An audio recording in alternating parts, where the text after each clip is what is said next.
నమ్ముకొని ప్రార్థన సమర్పిస్తున్నాము తండ్రి.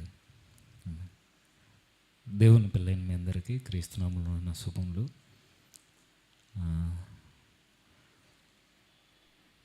బైబిల్లో ఉన్న భక్తులు మనందరికీ సుపరిచితమై, అలాంటి భక్తిని జీవితంలో నుండి తన ఒడిదుడుకుల్లో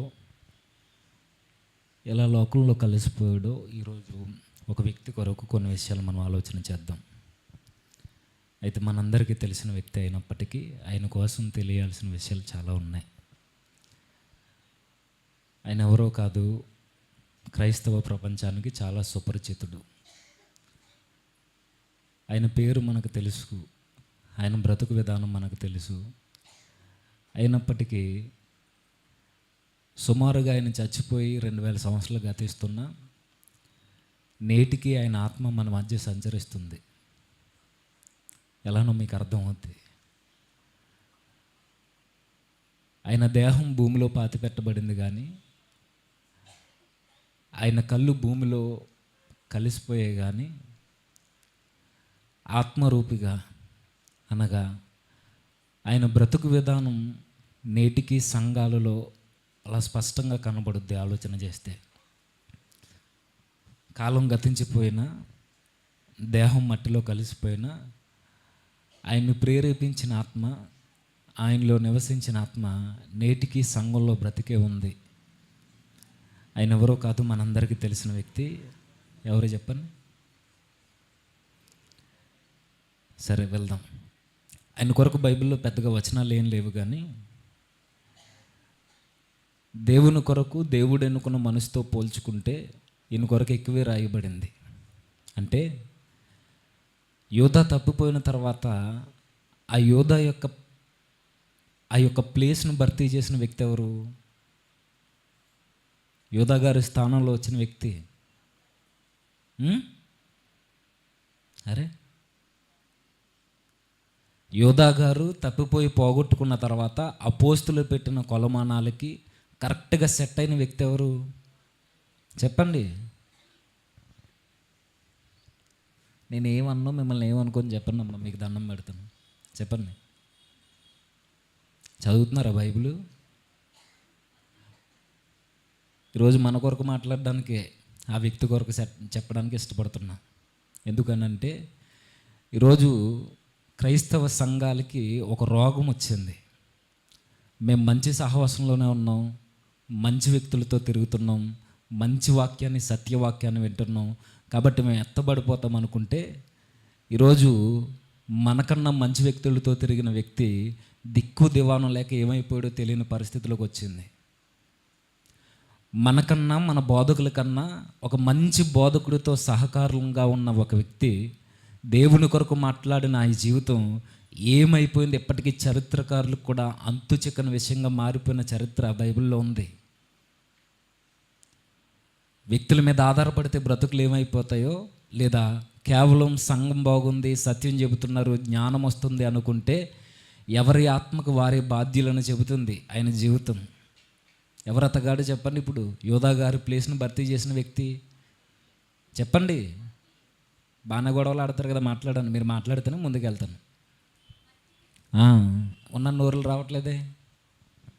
మత్తయ్య మనకు తెలుసు. మత్తయ్య గారి కోసం పెద్దగా వచనాలు ఏమి ఉండవు బైబిల్లో. అయితే పడిపోయిన ఒక వ్యక్తి కొరకు, ఈరోజు మనతో మాట్లాడే వ్యక్తి కొరకు మాత్రం ఇంచుమించుగా మత్తయ్య గారితో పోల్చుకుంటే 2-3 వచనాలు ఎక్కువే ఉన్నాయి. ఎపఫ్రోదితు గారు మనకు తెలుసు. ఆయన కొరకు కూడా పెద్దగా బైబిల్లో పెద్ద వచనాలు ఏమి ఉండవు. ఆయనతో పోల్చుకుంటే ఈరోజు మనతో మాట్లాడబోయే వ్యక్తి, ఆయన కొరకు ఎపఫ్రోదితు గారి కన్నా ఎక్కువ వచనాలే ఉన్నాయి. మిగతా వ్యక్తులు మార్గర్ కావచ్చు, అరిస్తారుకు కావచ్చు, మనకు తెలియని కొన్ని పేర్లు ఉన్నాయి బైబిల్లో, వారు కావచ్చు. వీరందరితో పోల్చుకుంటే ఈయన జీవితం చాలా ప్రత్యేకమైనది. ఒక మాటలో చెప్పాలి అనంటే, ఒక చక్కని సహవాసంలో ఉండి దేవుని కొరకు ఇచ్చిన మాట ప్రకారం తూచ తప్పకుండా సుమారుగా అంచనా ప్రకారం 5 నుండి 6 సంవత్సరాలు ఏమాత్రం లోకం వైపు చూడని కన్నులు కలిగిన ఒక మంచి వ్యక్తి బైబిల్లో ఉన్నాడు. మరి ఏమైందో తెలీదు, ఏం ఆకర్షించిందో తెలీదు, తర్వాత ఏమైపోయాడో తెలియదు, కానీ 5-6 సంవత్సరాల తర్వాత తన జీవితం ఏమైపోయిందో బైబిల్లో కానీ చరిత్రలో కానీ ఎక్కడ వెతికినా దొరకని ఒక అంధకారమైన బ్రతుకు అయిపోయింది తనది. ఎవరో చెప్పండి ఇప్పుడు అయినా, ఇంకా చెప్పనా? ఆయన ఈరోజు నేటి సంఘంలో ఉన్న భక్తులకి ఏమాత్రం తీసిపడండి, ఇంక్లూడింగ్ మన సంఘమైన విశ్వాసిగా మార్పు చెందినప్పుడు ఉన్న తీవ్రత బ్రతుకులో ఏమవుతుందో తెలీదు. రోజులు గడుస్తున్నప్పుడు మనం ఎలా అయితే లోకం వెంబడి చూస్తున్నామో ఆయన బ్రతుకును కూడా కదిపేసిన ఒక శోధన, ఒక బలహీనత ఆయన జీవితంలోకి వస్తే మనిషి ఏమైపోయాడో తెలీదు. అయితే ఆయనకి మనకున్న డిఫరెన్స్ ఏంటంటే ఆయన యొక్క తప్పును దేవుడు బయట పెట్టాడు, ఆయన యొక్క జీవితాన్ని దేవుడు ఎలిబ్రేట్ చేస్తాడు.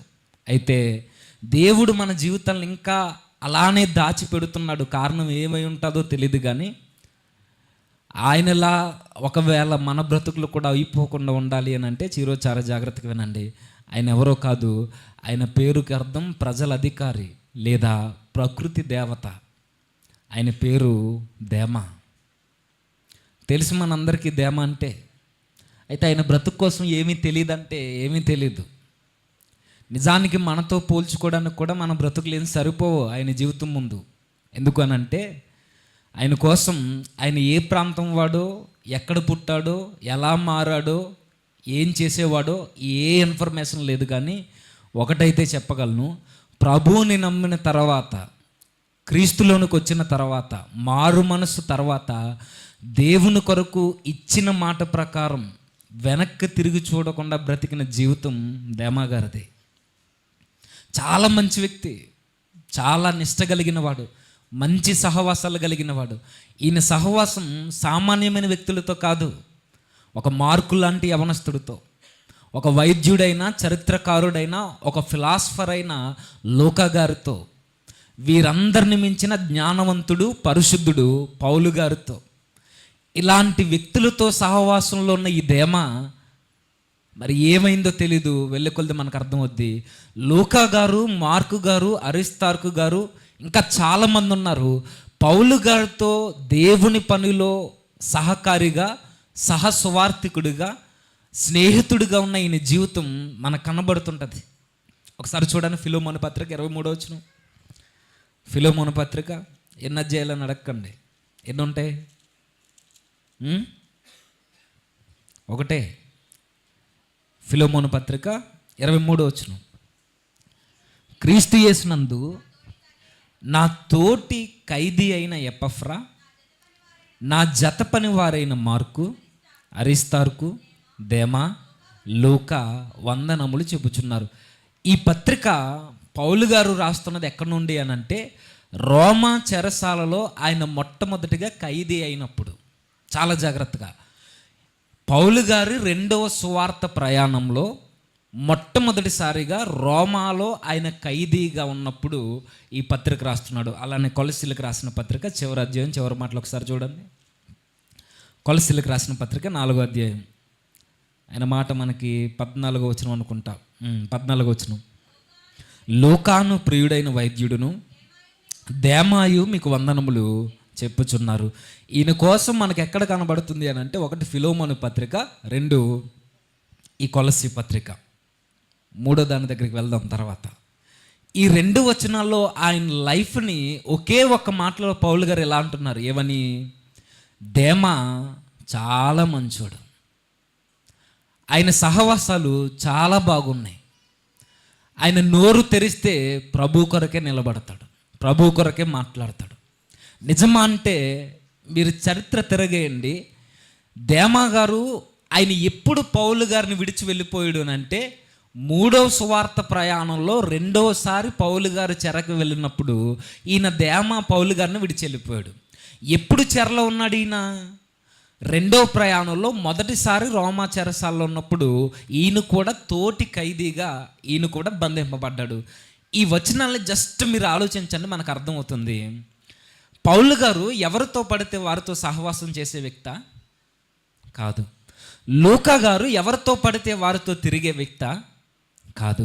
ఇప్పుడు పౌలు గారైనా లూకా గారైనా కొన్ని విలువలున్న వ్యక్తులు. వారి యొక్క వాగ్దాటికి లేదా వారు చెప్పే వాక్యానికి కట్టుబడి బ్రతికే జీవితాలు ఎవరివి? పౌలు గారివి కావచ్చు, లోకా గారివి కావచ్చు. పౌలు గారు ఇలా అన్నారు, ఏమని? దుష్ట సాంగత్యము, మాట్లాడండి కొంచెం నోరు తెరవండి. దుష్ట సాంగత్యము మంచి నడవడికని ఖచ్చితంగా చెరుపుద్ది. మనకు బెస్ట్ ఎగ్జాంపుల్స్ బైబిల్లో మనకు తెలుసు. దావీదు కుమారుడు అమ్నోను జీవితం, నెక్స్ట్ సంసోను గారి జీవితం తన స్నేహాల వల్ల ఏమైందో మనకు తెలుసు. ఈరోజు లోకల్లో ఉన్న పరిస్థితులు కూడా గడ్డు పరిస్థితులు మనకు తెలుసు. స్నేహితుడు మంచోడు కాకపోతే మనం ఎంత మంచోళమైనా, ఎంత భక్తిపరులమైనా, ఎంత విశ్వాసులమైనా, మారు మనసు పొంది 10 సంవత్సరాల నుండి సంఘంలో సీనియారిటీ ఉన్న మన స్నేహితుడు మంచోడు కాకపోతే మన జీవితం కొలాప్స్ అవుద్ది. మన ఫ్రెండ్ మంచోడు కాకపోతే మన కుటుంబ వ్యవస్థ కూడా చెడిపోద్ది. ఇది వాస్తవం. చెడ్డ స్నేహితుల్ని కలిగిన కుటుంబాలు బాగుపడినట్టు చరిత్రలో ఎక్కడా లేవు. ఈరోజు స్నేహితుడని చెప్పి ఎలాంటి అరాచకాలకు ఒడగడుతున్నారో మనకు తెలుసు. కుటుంబంలో ఉన్న ఆడబిడ్డలతో ఎలాంటి అసభ్యకరమైన ప్రవర్తన కలిగి జీవిస్తున్నారో మన స్నేహితులు మనకు తెలుసు. సమాజమైన బైబిల్లో అయినా స్నేహాలు బాగోకపోతే జీవితాలు బాగోవన్నది మనకు తెలుసు. ఇది వాస్తవం. స్నేహితుడు బాగుంటే జీవితాలు బాగుంటాయి అంటే ఎందుకు బాగో? దావీదు గారి జీవితం మనకు తెలుసు. యోనాతాన్ లాంటి బెస్ట్ ఫ్రెండ్ ఉన్నప్పుడు తన జీవితంలో ఏం జరిగిందో. పౌలు గారికి లోకా లాంటి, ఎపఫ్రోదీతు లాంటి, తిమోతి లాంటి మంచి స్నేహితులు, సహకారులు తన జీవితంలో ఉంటే ఆయన వాగ్దాటిలో నుండి వస్తున్న ఆతృతకి ఆయన వాక్యం చెబుతుంటే వారి స్నేహితులను పక్కన పెట్టుకుని అక్కడ మారని హృదయం అంటూ ఏదీ లేదు. అప్పటి వరకు ఒకలా ప్రకటించేవాడు. తన స్నేహితులను చూసేసరికి, తన ప్రియులను చూసేసరికి పౌలు యొక్క ఆతృత పెరిగేది. పరిశుద్ధాత్మతో నిండుకొని యేసే క్రీస్తుని దృఢముగా సాక్ష్యం ఇచ్చేవాడు. అంటే మనకు తెలుసు కాబట్టి నేను చెప్తున్నా, స్నేహాలు బాగుంటే జీవితాలు బాగుంటే, స్నేహాలు బాగోకపోతే జీవితాల్లో చీకటి తప్ప ఏమీ కనబడదు. అయితే ఈ దేమా గారి జీవితంలో సహవాసాలు బాగున్నాయి. ఎలాంటి వ్యక్తులతో సహవాసంలో ఉన్నాడు ఆయన? పౌలు చిన్నోడు కాదు. పౌలు గారు ఒకవేళ ఆయన చరిత్రలో గనక లేకపోతే సంఘ చరిత్రను మనం ఎలా అర్థం చేసుకోవాలో తెలియదు మనకి. ఆయన ప్రతి వ్యవస్థ కొరకు మాట్లాడాడు. కుటుంబాల కొరకు, యవ్వన బిడ్డల కొరకు, స్నేహాల కొరకు, నెక్స్ట్ పిల్లల కొరకు, అన్ని విధాల అన్ని సెక్టార్లో ఉన్న ప్రతి వ్యక్తి కొరకు, ప్రతి సెక్టార్లో ఉన్న ఉద్యోగస్తుల కొరకు కూడా ఆయన మాట్లాడాడు. ఆయన మాట్లాడని వ్యవస్థ అంటూ ఏది లేదు. ఇలాంటి వ్యక్తి మాట్లాడుతుంటే అన్ని తెగల్లో ఉన్నవారు మారారు. యూదులు, యూద మత ప్రవిష్టులు, అన్యులు, మాంత్రిక విద్య కలిగిన వాళ్ళు, గ్రీసు దేశస్తులు, ఫిలాసఫర్సు, స్కాలర్సు, తత్వజ్ఞులు అందరూ మారారు. ఇలాంటి గొప్ప వ్యక్తితో దేమా గారు మంచి సహవాసంలో ఉన్నాడు. జీవితం చాలా బాగుంది. అవే చెబుతున్నాయి మాట. పౌలు గారు ఇప్పుడు దేమా గారి కొరకు ఒక మంచి సర్టిఫికెట్ ఇస్తున్నారు. ఏమని? హీఈస్ మై ఫ్రెండ్, లేదా ఈయన నా తోటి సహకారి, ఈయన నా తోటి పనోడు. ఏ పని? డేరాలు కొట్టడం కాదు. ఏ పని? పౌలుతో సహకారి అంటే ఏ విషయంలో సహకారుడు? సువార్త వ్యాప్తి కొరకు, దేవుని రాజ్య విస్తరణ కొరకు పాటుపడే పనోడు. ఎవరు? దేమా. ఇలాంటి వ్యక్తి, ఒకటి ఆయన సహవాసం బాగుంది, 2 ఇచ్చిన మాట ప్రకారం 5-6 సంవత్సరాలు ఏమాత్రం వెనక్కి చూడకుండా తిరగని ఒక మంచి జీవితం, 3 ఆయన జీవితంలో ఆయన దేవుని పనిలో ఉంటాడు, లేదంటే కష్టపడుకుంటాడు. మంచి వ్యక్తి కదా, చాలా మంచోడు. ఆయన నోరు తెరిస్తే దేవుని రాజ్య విస్తరణ కొరకే మాట్లాడతాడు. పౌలు గారు లాంటి వ్యక్తితో, లోకా గారు లాంటి వ్యక్తితో, మార్కు గారు లాంటి వ్యక్తితో ఉన్న ఈయన యొక్క ప్రభావం ఆ రోజు సంఘాల మీద, సమాజం మీద చాలా విస్తృతంగా ఉండేది. మాట్లాడేవాడు, కష్టపడేవాడు, దేవుని కొరకు ప్రకటించేవాడు, సహవాసాలని కాపాడుకున్నాడు, తన జీవితంలో పరిశుద్ధతని కాపాడుకునే లాంటి దేమా గారి జీవితంలో ఏమైందో మనకు తెలియదు. ఇప్పుడు జాగ్రత్తగా వినండి. సహవాసాలు బాగుండి, ఆ ఏ సహవాసంలో ఉన్నాడో ఆ సంఘము బాగుండి, పైగా ఒక చరిత్రకారుడు, ఒక వైద్యుడు లోకా గారితో, పౌలు గారితో, ఇలాంటి మంచి వ్యక్తులతో సహవాసం ఉన్న వాని యొక్క జీవితం ఏమైంది అని అంటే, తిమోతి పత్రికలో పౌలు గారు చెబుతున్నారు, ఒక మంచోడిని ఈ లోకం ఆకర్షించిందట. స్నేహాల్ని కాపాడుకున్న ఒక జీవితాన్ని ఈ లోకం ఆకర్షించిందట. ప్రభువులో స్థిరముగా కట్టబడుతున్న ఈయన జీవితాన్ని లోకం ఆకర్షించిందట, లోకాన్ని ప్రేమించాడట. దేవుని కొరకే మాట్లాడుతున్న ఈ నోటిని లోకం ఆకర్షించిందట. లోకాన్ని చూస్తున్నప్పుడు పరిశుద్ధంగా చూసే ఈ కన్నులని లోకం ఆకర్షించిందట. ఇదే విషయాన్ని పౌలు గారు తిమోతికి పత్రిక రాస్తూ చెబుతున్నాడు. ఒక మంచి వ్యక్తి పడిపోయాడు, తిమోతి నువ్వు నా దగ్గర రా అర్జెంటుగానే. ఇప్పుడు చూద్దామా, తిమోతికి రాసిన రెండో పత్రిక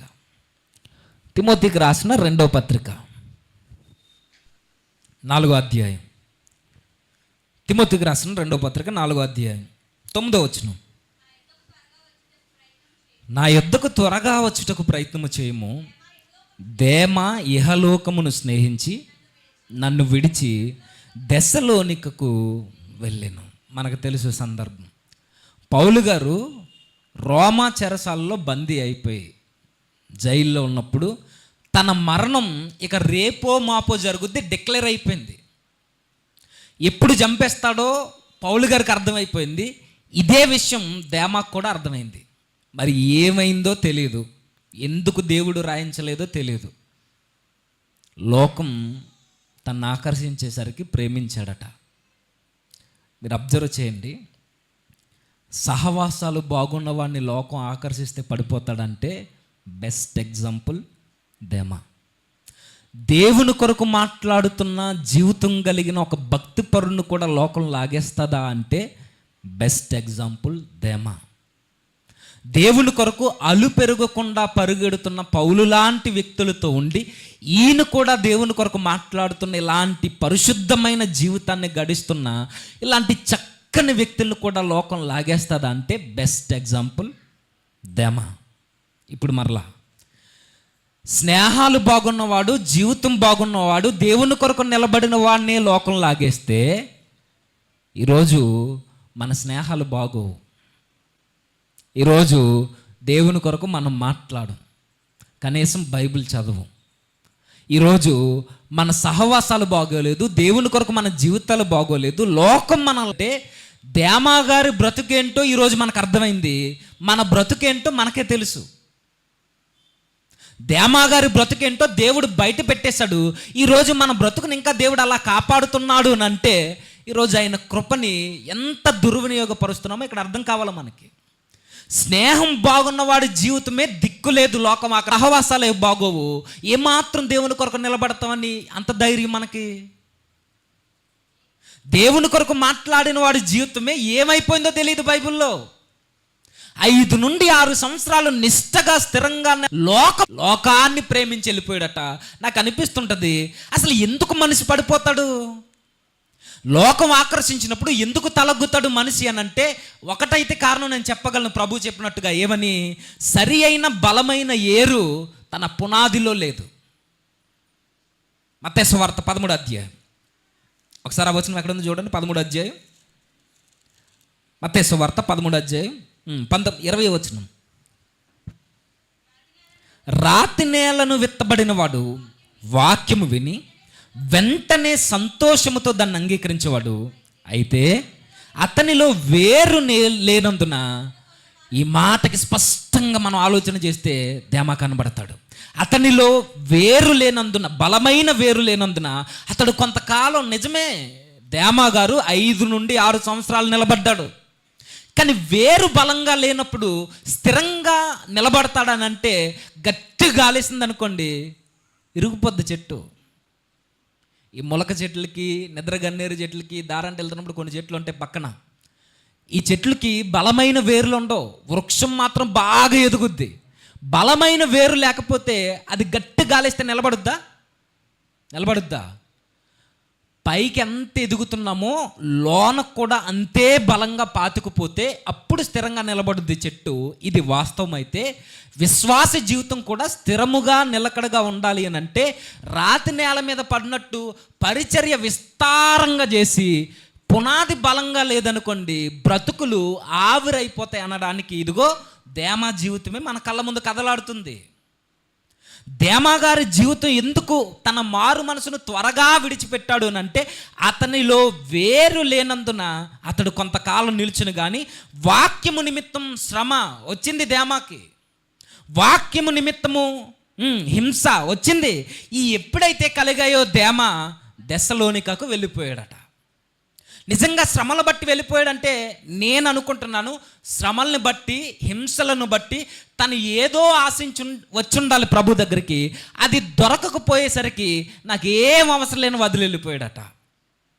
కంపేర్ చేసుకుని ఉంటాడండి దేమ. ఆ రోజు చెరసాల్లో ఉన్నాను, పౌలుతో ఉన్నాను, నాకు ఏం కలిసి వస్తుంది? నిజానికి క్రైస్తవులకి ఏం కలిసి రాదు.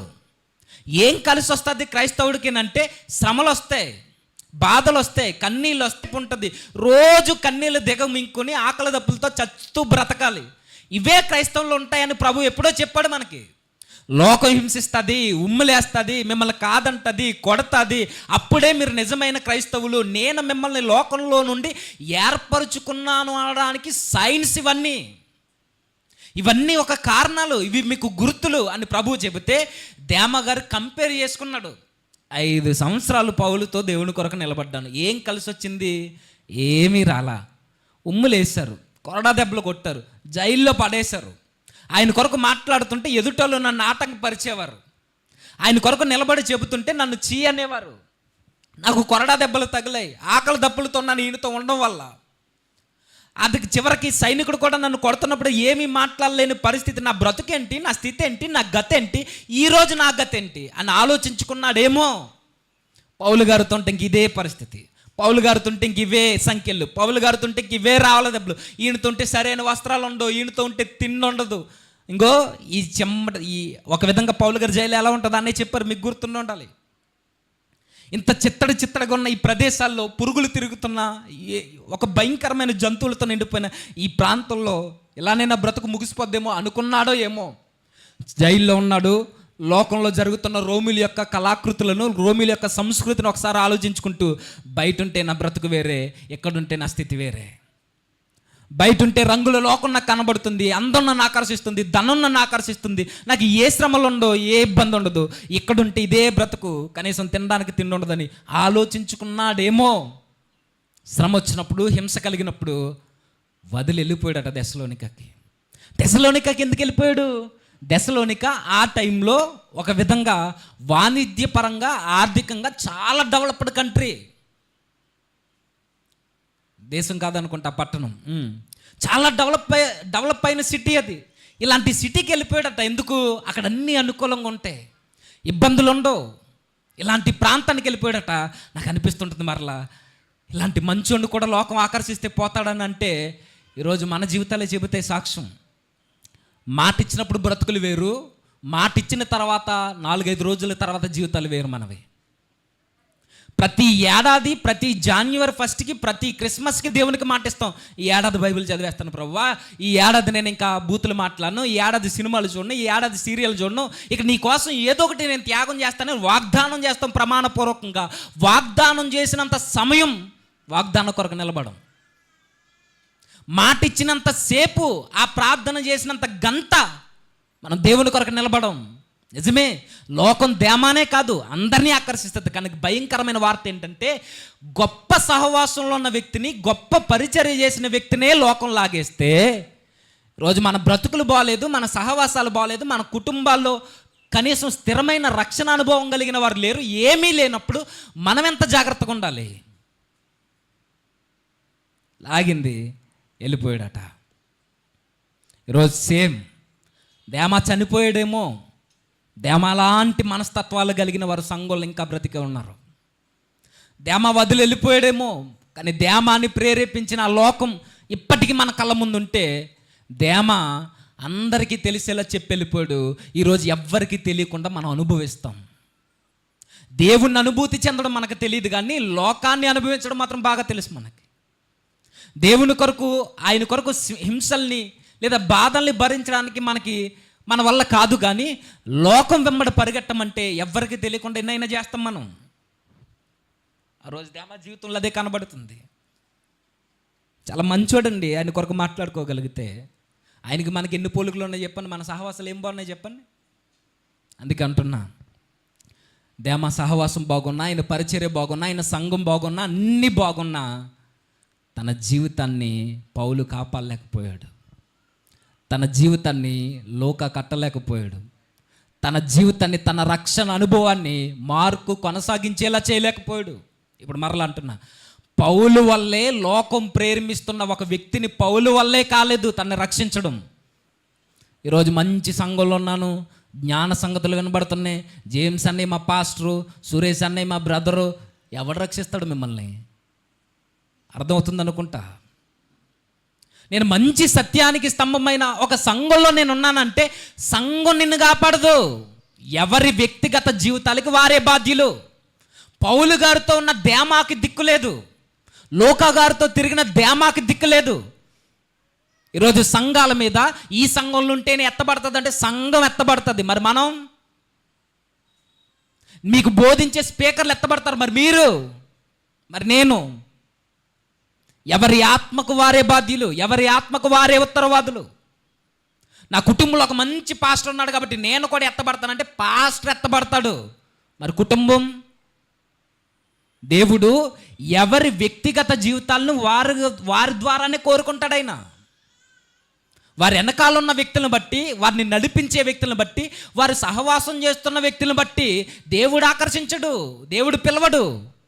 ఎవరి వ్యక్తిగత జీవితాలకి వారే బాధ్యులు. కుటుంబంలో నలుగురు బాగుండి ఒకడు బాగోలేదనుకోండి, ఈ నలుగురు వల్ల ఒక్కరిని తీసుకెళ్ళడు దేవుడు, నలుగురినే తీసుకెళ్తాడు. ఒక్కడే బాగుండి నలుగురు బాగోలేదనుకోండి, ఈ ఒక్కరినే తీసుకెళ్తాడు దేవుడు. మనకు స్పష్టంగా అర్థమవుతుంది. పౌలు గారితో తిరిగిన దేమాకే దిక్కులేని జీవితం కనబడుతుంది బైబిల్లో. ఇప్పుడు మరలా చదవండి, అదే తిమోతి పత్రిక రెండో తిమోతి పత్రిక 4వ అధ్యాయం, 2 తిమోతి పత్రిక 4వ అధ్యాయం 9వ వచనం. అమ్మా, నా యొద్దకు త్వరగా వచ్చుటకు ప్రయత్నం చేయము. దేమా ఇహలోకమును స్నేహించి నన్ను విడిచి దెస్సలోనికకు వెళ్ళెను.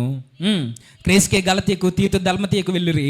లోక మాత్రమే నన్ను అందరూ విడిచి వెళ్ళిపోయారు. అయితే దేమా కొరకు స్పష్టంగా చెబుతున్నాను, దేమా మొత్తానికే నన్ను విడిచి వెళ్ళిపోయాడు. సందర్భం వచ్చింది కాబట్టి చెప్తున్నా. నాకు తెలిసి పౌలు గారు, లోక గారు ఎన్నోసార్లు మాట్లాడుంటారు.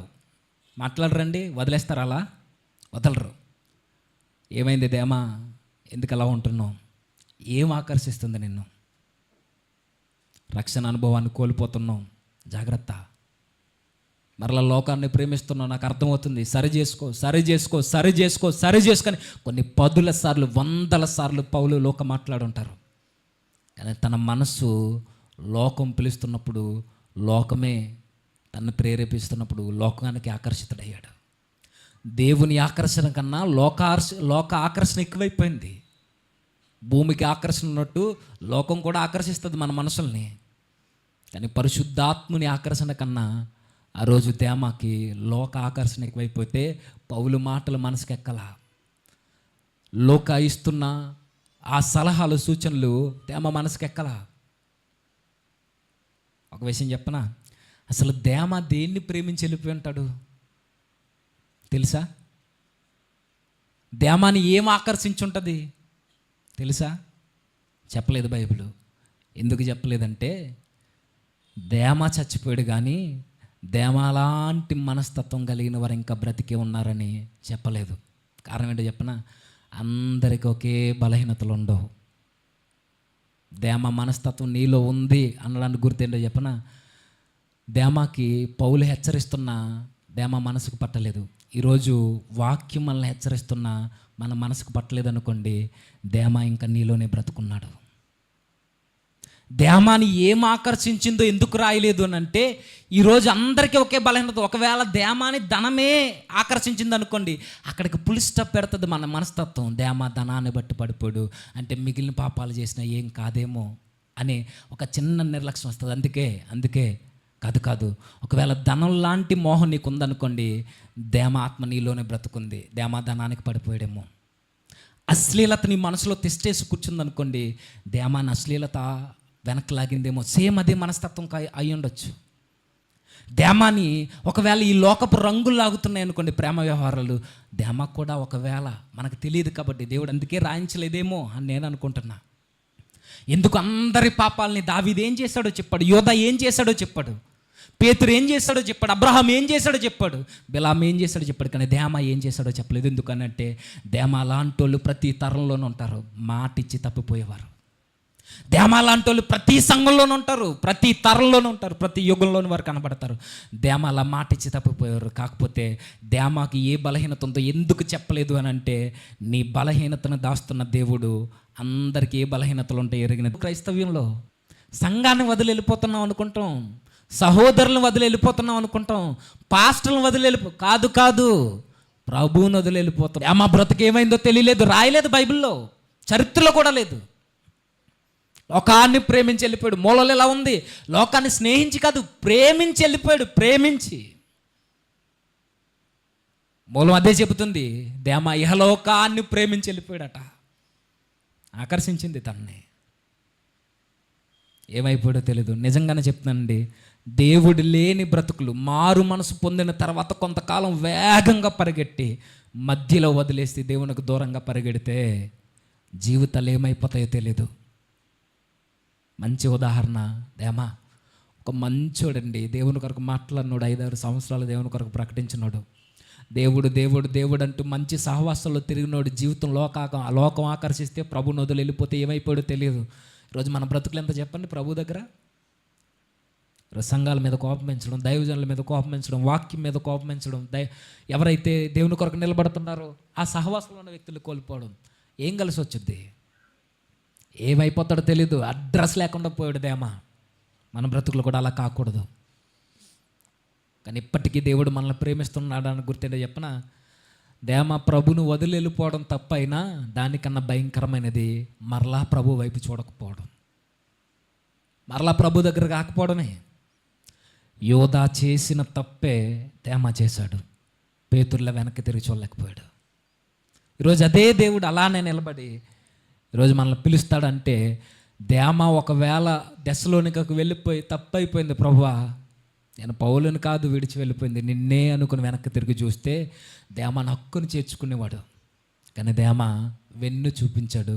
బ్రతుకు ఏమైపోయిందో తెలియదు. అదే దేమ వెనక్కి తిరిగి చూసుంటే చరిత్ర వేరేలా చదువుకుందాం, ఒక పేతురులా చదువుకుందాం, ఒక దావీదులా చదువుకుందాం. కానీ తన జీవితంలో వెనక్కి తిరిగి చూడలేదు. ఇదే అవకాశం దేవుడు మరలా నీకు నాకు ఇచ్చాడు. అయితే చిన్న వ్యత్యాసం ఏంటంటే, దేమా బ్రతుకు ఎలిబ్రేట్ అయింది, మన బ్రతుకులు ఇంకా బయట వాళ్ళకి తెలియదు. తెలిసే లోపే ప్రభు వైపు తిరిగి చూస్తే మారతాను ప్రభువా, ఒక్క అవకాశం అంటే మన దేవుడు అన్నాడు, ఆయన నమ్మదగినవాడు. మన పాపములను మనం ఒప్పుకుంటే ఆయన ఎంతైనా నమ్మదగినవాడు. నా యొద్దకు వచ్చే వారిని నేను త్రోసివేయను. ఇన్ని వాగ్దానాలు ఉన్నాయి బైబిల్లో. దేమా తెలిసింది ఆయన జీవితం, మన జీవితాలు తెలియట్లేదు అంతే. కానీ దేమా పశ్చాత్తాపడలేదు. దేమా మరలా ప్రభు వైపు తిరిగి చూడలేదు. దిక్కు లేకుండా ఏమైపోయాడో తెలియదు.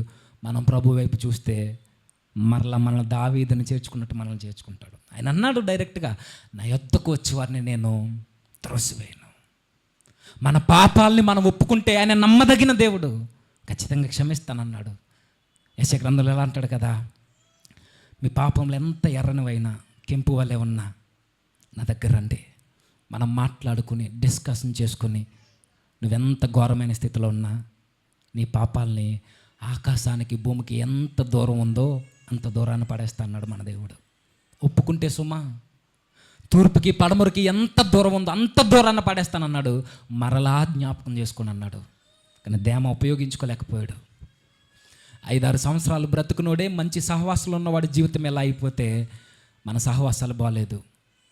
మనం ఎంత జాగ్రత్తగా ఉండాలి.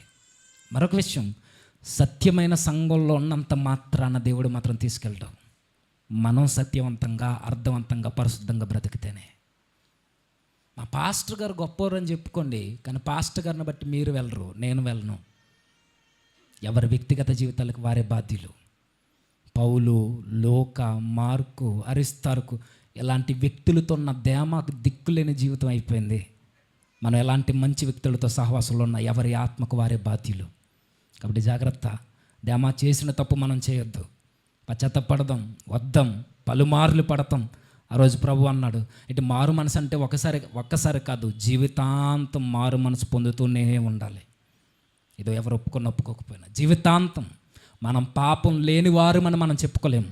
యోహాను గారు అన్నారు, ప్రభు కూడా ప్రకటన గ్రంథంలో ఎఫెసీ సంఘాన్ని కార్నర్ చేస్తూ అంటాడు, ఇదిగో ముందు చాలా బాగున్నావు, రోజు పడిపోయావు, ఏ స్థితిలో నుండి పడ్డవో జ్ఞాపకం చేసుకుని మరలా మారు మనసు.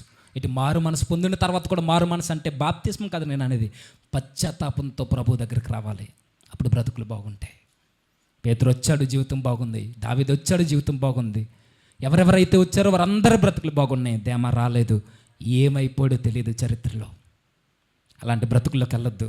ప్రభు ఇచ్చిన అవకాశాన్ని వినియోగించుకుంటూ మంచి సహవాసాలతో ఉంటూ మంచి సంఘంలో కొనసాగుతూ, ఏ వాక్యానికైనా ఇది నా కొరకే చెప్పాడని వాక్యానికి సరిపోయే జీవితాన్ని సరిదిద్దుకోవడానికి మనం ప్రయాసపడాలి తప్ప పౌలుని దేమ వదిలి వెళ్ళిపోతే పౌలు బాగానే ఉంటాడు. నిజమది, పౌలుకి ఏమీ పోదు, లోకా గారికి ఏమీ కాదు, ఎప్పుడు వారు అలానే ఉంటారు. దిక్కు లేకుండా పోయేది మాత్రం దేమానే. కాబట్టి చచ్చిపోయిన దేమాన్ని మరలా మన జీవితాల్లో బ్రతికించొద్దు. ఆయన అలానే కప్పెట్టండి. ఒకవేళ మరలా మీరు ఇప్పటికీ ఆయన బ్రతుకున్నాడా, ప్రభు దగ్గరికి రండి, నూతన జీవితాన్ని ఇస్తానన్నాడు, హక్కుని చేర్చుకుంటా అన్నాడు. ఆ అవకాశాన్ని వినియోగించుకుందాం. తల వంచండి, చిన్న ప్రార్థన చేద్దాం. సర్వోన్నతుడా, సర్వాధికారి, కృపగల మా ప్రభువా, నిజమేనయ్యా, మా బ్రతుకుల్లో నూతన వెలుగు చూడాలి అని అంటే దేమా లాంటి పొరపాటు తప్పులు మేము చేయకుండా, దేమాల లోకం మమ్మల్ని ఆకర్షిస్తున్నా మేము లోకానికి లొంగిపోకుండా, ఒకవేళ మేము పడిపోయినా మీ వైపు తిరుగు చూసే బ్రతుకును మాకు అనుగ్రహించండి. పశ్చాత్తాప హృదయాన్ని మూలుగులతో చేసే ప్రార్థన అనుభవాన్ని మాకు నేర్పిస్తూ మమ్మల్ని బలపరుస్తారని ఆశపడుచు క్రీస్తునామని ప్రార్థన